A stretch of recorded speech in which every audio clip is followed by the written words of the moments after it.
Ever wonder why some bourbons have a distinct smoothness while others pack a punch? Secret ingredient might surprise you.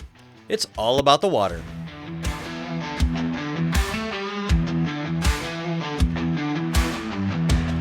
Welcome back, bourbon lovers, to Chasing the Unicorn, your quest for the perfect pour, where we're all about empowering you with tools to find your ideal unicorn.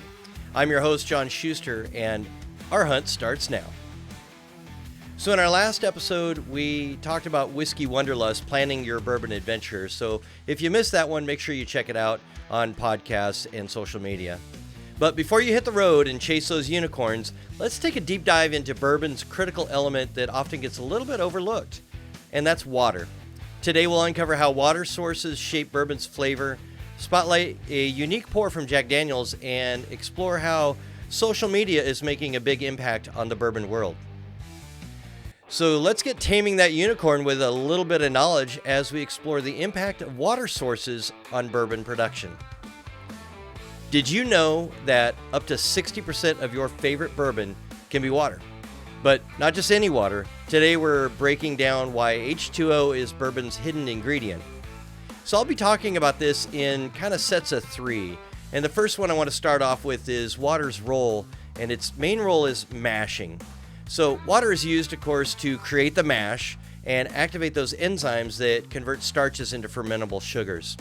Now what's key in this, of course, is the pH level for the water. And if that pH level is correct, the first one is mashing. Water is used to create that mash, activating those enzymes and then convert those starches into fermentable sugars. Now it is key that the pH level is correct for this, otherwise this process is really going to go south quickly. Now the second one I want to talk about is fermentation. Now fermentation, the yeast is going to need some water to survive, and if it's surviving well, then it's going to convert those amazing sugars into alcohol for us. But what is key in this part is the mineral content of the water. That can drastically affect the health of the yeast and that fermentation efficiency. The third piece is water. Now, water is added to distillation to reduce the alcohol content before it goes into a bottle. We're all familiar with that. But also is reducing from when it comes off the still and into the barrel. Now, you can come off the still at 160, but it has to go into a barrel at 125. And many distilleries like to reduce that proof even lower and, hit about 118 or something like that. So with that, what you're going to find is that water can really impact the final flavor and the mouthfeel. And from there, we move on to mineral content, because there are three major minerals that we want to talk about in that water. Now, the first one is calcium. And if you're not familiar with calcium, it is essential for the yeast health and those enzymes' activity during that fermentation process. But what's interesting is it can contribute to the mouthfeel that you get from your actual bourbon. So we want that calcium in there. And that's one of the things that a lot of people talk about, the differences between whiskeys and bourbons. Now, the second one we do not want. This is high iron. Now, if we get a high iron content, you're going to get some serious off flavors, discoloration in that final product. And I can tell you that's not what you want. Many distilleries use an iron-free water source, but if they don't, then they filter that out as they go along. But just bottom line is, if you get iron, you got bitter, and we don't want that. Now, the third conversation is really about magnesium. It's interesting when you talk about magnesium because that can influence the flavor profile itself and actually contribute to how full the body is. But once we've talked about this stuff, we need to talk about the sources. Where are we getting these waters? So there's three major sources I want to talk about, and the first one is limestone springs. Now, if you've been anywhere in Kentucky, you have heard they are all over Kentucky, and it is known for filtering out that iron and adding those beneficial minerals like calcium. And if you're familiar or want to know more about it, just check out Google, and you can find everything you ever wanted to know about limestone springs in Kentucky. But that's kind of the big conversation you always hear about a Kentucky-made bourbon, is my limestone spring gives me all that lovely calcium, and it filters out all those things we don't want. But one that's interesting is Granite Springs. Now, when you think about Granite Springs, you think, well, that's not a Kentucky area. That must be somewhere else. Maybe Colorado, for instance. Now, Granite Springs can produce a softer and sweeter characteristic in the whiskey. So I would hazard a guess as if you're going to try one whiskey from bourbon in Kentucky, then maybe try a bourbon that's from Colorado and see how that Granite Spring tastes to you. But the third one, which I think is pretty important and where a lot of distilleries are getting their water source, is surface water. Now, rivers and lakes can have a varying mineral content and they may require some additional filtration, but that's okay because we don't want any of that bad stuff in there. So let's talk about what distilleries actually are using these different types of water. And the first one I want to highlight is Maker's Mark. Now, Maker's Mark, if you're not familiar, it is a wheated bourbon, but they use a limestone spring water, and that contributes to what they say is their bourbon signature smoothness. But if you move on to Four Roses, they draw their water from the Salt River, which has a unique mineral profile. But the third one is the most interesting in my opinion. And what I want to talk about is Louisville Water Company. So in a recent release from CNBC, they actually reported to their national audience that they declared Kentucky's tap water the best in the country. And if you ask the folks at Louisville Water Company, they will agree with you. What's interesting is I had the opportunity to talk with those folks in an online meeting that we did, and we went through a water tasting sample. And so think about going through bourbon and sampling different bourbons and trying to, detect notes and things like that. Well, we did that with water. Now, I can tell you, we're going to talk about that in another episode in detail and probably go through that process. But after that episode, you can't blame me for how you look at water, because I go to the tap and I go, nope, not getting it out of there. I go to the refrigerator and I go, well, maybe, depends on what I'm going to use it for. Otherwise, I might be buying bottled water to pour into my ice mold in order to have the best flavor profile that I can get for my bourbon if I'm going to add ice. So that's just me. You may have that problem too, but it's worth a listen anyway. Let's talk about some companies that are using this water. You may have heard of them. There are a few companies, might be a little bit big. Brown-Forman, Heaven Hill, Michner's, Rabbit Hole, Jim Beam even. So there's a few companies out there that are using their distillation water from the local Louisville water source, and it's pretty good stuff. Now, Jack Daniel's is a name synonymous with Tennessee whiskey, but have you tried their single barrel? I'd like to know, based on their water source, does it make it any better? So today I want to talk about Jack Daniel's Single Barrel in our Perfect Pour. And this one is going to be touched on again from the archive segment, but we're going to talk about the actual single barrel and not Jack Daniel's. But just to kind of highlight their water source, Jack Daniel's uses an iron-free water from a cave spring on their property. This has been a key factor in their whiskey production since 1866. But this single barrel selection, if you're not familiar with single barrels, each bottle is drawn from a single barrel, hence the name, but it has its own unique flavor. And from barrel to barrel, you're going to get variations. That's why many distillers will blend their barrels to give you more of a standard profile or something of that nature. But a single barrel, one of the other things that's nice about it, in my opinion, of course, is that you get a higher proof most times. Now, not all of them do that, but many of them do that in their single barrel offerings. So let's talk about their tasting notes. Now, you'll see that I don't have it right now if you're watching this online, but I've already tried this, and the aroma was caramel, vanilla, oak, and just a hint of spice. Now, the reason I'm not trying that right now is if you're watching this in January, it's dry January, and, well, I'm just trying to stick with that. But with that being said, the palate was smooth and balanced, had notes of toasted oak, brown sugar, and a subtle fruitiness. When you get to that finish, though, it was a warm and lingering finish, and it had just a hint of pepper. So, very good pour in my opinion. I like the proofing of it. But if you're looking for something smooth and well-rounded Tennessee whiskey that's going to showcase the characteristics of their water source, then I'd reach out for a Jack Daniel's single barrel and see if that's what you like. Now, if you're not into single barrel and high proof, then you can start with some of their higher offerings, like maybe a Jack Daniel's 7-year or something of that nature. So, love it or hate it, social media has become a major player in the bourbon world. Hence, you're watching this or listening to this. So let's raise a glass to the digital age and discuss how it's impacting our favorite spirit. I want to focus on 3 sections: influencers, the community, and some of the trends that we see. Now, influencers, I think they have a great impact. They increase the awareness of smaller brands and distilleries. They provide you educational content, and most cases, they're community building. I love the fact that there are so many influencers out there and you can learn so many things. And what's great about it is while a lot of us talk about the same subjects, we teach it or we talk about it in a different way that reaches somebody else that may not have understood it or may not have engaged with you as well. And so I love the fact that there is so many of us out here trying to educate and entertain you about bourbon and whiskeys as a whole. But some of the cons is sometimes you get a really biased review. Sometimes their promotions are trying to hype or artificially drive scarcity or focus only on rare bottles or everyday enjoyment. Sometimes it's all about that, well, I got this cool bottle that nobody can ever get. Watch me drink it. Yeah, that's great and it's enjoyable and I'd love to know about it. But sometimes I like to know, hey, what's that everyday pour like? How do you enjoy it? Do you have a common palate like mine where we have the same sensory experience when we drink something? Because something to think about, if you're not familiar, palates vary from person to person.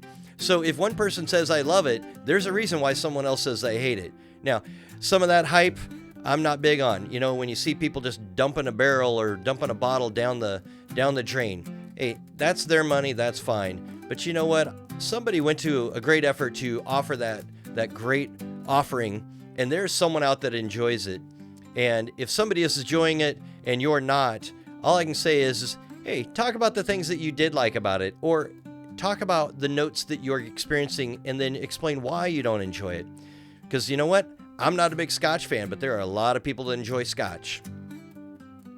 So moving on to online communities, though, this is a great aspect that I think that not everybody wants to be on a video, but they have a lot of information to share. They have been drinking bourbon for years, right? Decades, whichever you want to call it. But the great thing about these online communities is they share this information.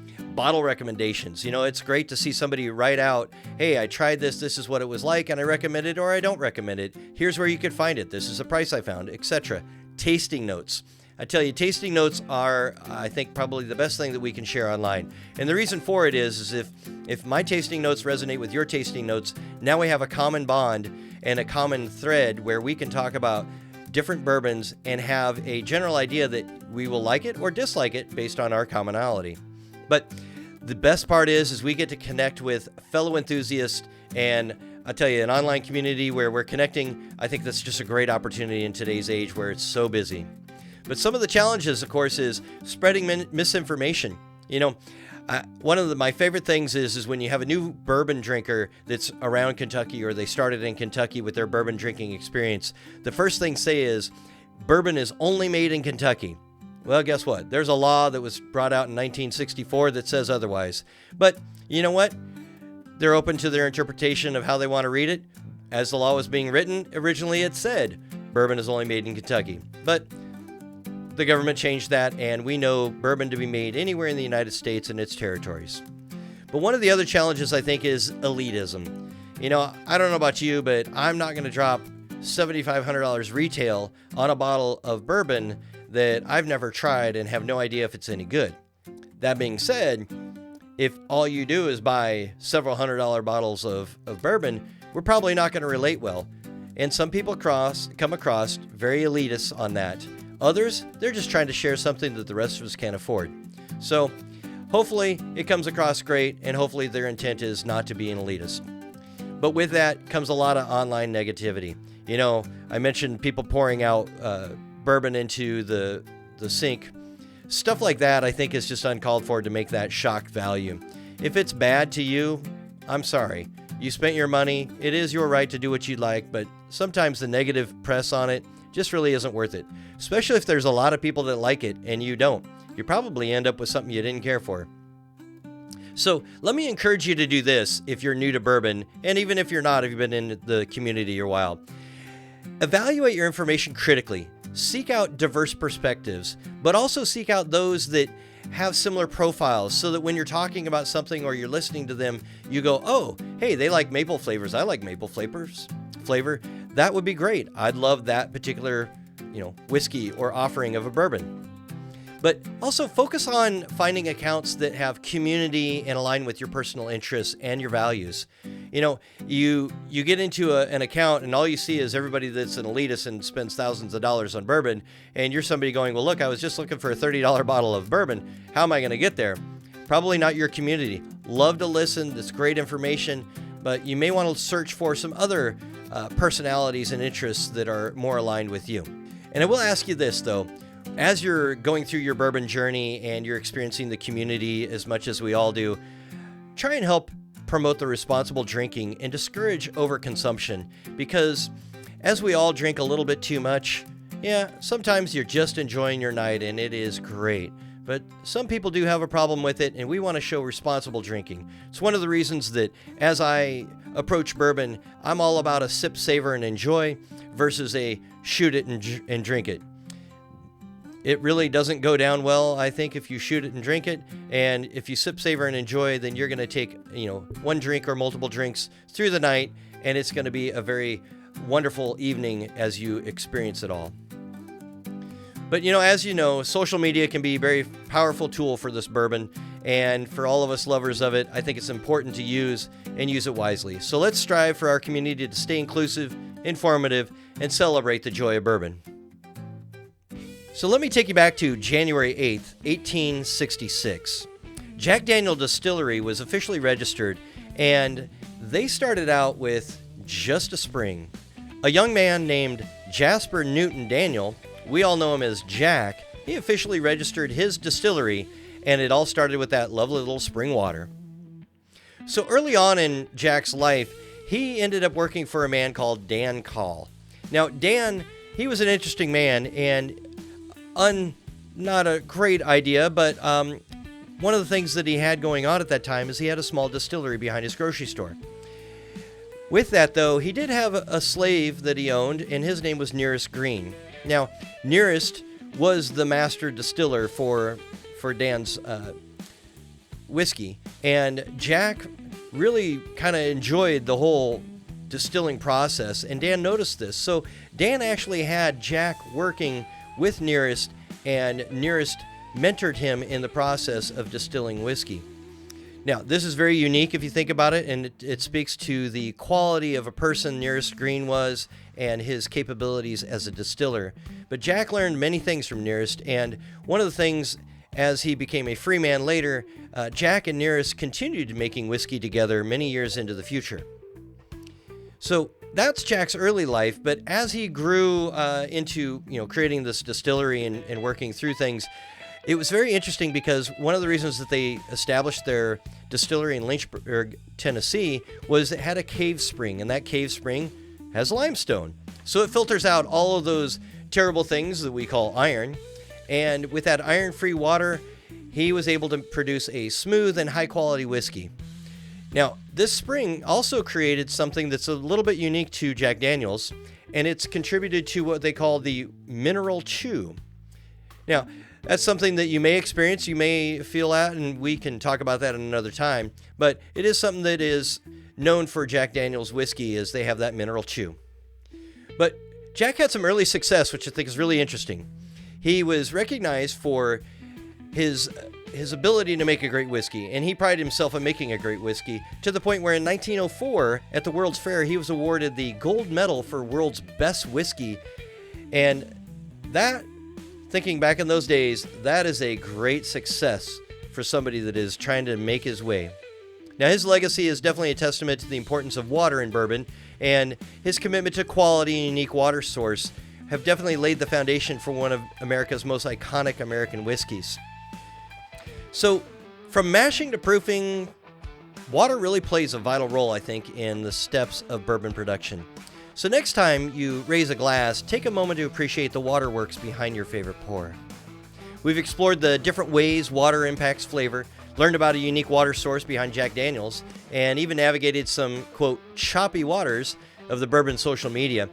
But I'd like to have you head over to our social media channels and share your thoughts on today's episode. What's your favorite distillery that's known for its water source? And be sure to tune in next time when we delve into the history of bourbon during Prohibition. We're going to uncover some stories about medical whiskey and the surprising way people kept this spirit alive during those dry years. Make sure you subscribe so you don't miss an episode. You can find us on Spotify, iHeartRadio, YouTube, and Amazon Music. And connect with us on social media. Just search for Chasing the Unicorn podcast. Until next time, keep chasing that unicorn. This has been a Drunken Unicorn production, Brought to you by the folks who love chasing their perfect pour, and maybe we get a little tipsy along the way. But until that next time, sip, savor, and enjoy. Cheers.